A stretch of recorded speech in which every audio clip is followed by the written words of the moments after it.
දරුවෙකුගේ උපතේ සිට පළමුවෙනි මාස 23 දක්වා, ඒ කියන්නේ අවුරුදු 2 දක්වා අමතර ආහාර දීම සම්බන්ධයෙන් ප්‍රධාන පණිවිඩ 10ක් තියෙනවා කියලා ඔයගොල්ලෝ දන්නවද? පළවෙනි ප්‍රධාන පණිවිඩය තමයි මාස 6 සම්පූර්ණ වෙන තෙක් මව්කිරි පමණක් ලබා දීම. එතකොට මේ මව්කිරි පමණක් ලබා දීමේදී දරුවගේ බුද්ධි වර්ධනය ඉතාම හොඳින් සිද්ධ වෙනවා. ඒ වගේම ශාරීරික වර්ධනයත් ඉතාම හොඳින් සිද්ධ වෙනවා. ඒ වගේම නිරෝගීභාවය සුරකිනවා.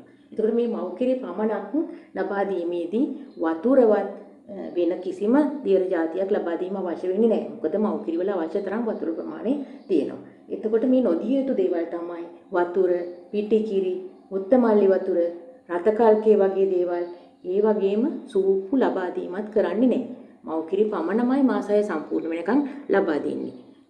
ඖෂධ වර්ග ලබා දෙන්න උවමනා වුණොත් වෛද්‍ය උපදෙස් මත පමණයි ඖෂධ වර්ග, විටමින් වර්ග දරුවට ලබා දෙන්නේ. එහෙමනම් මව්කිරි පමණක් ලබා දීම කියන්නේ මව්කිරි පමණක්ම ලබා දීම.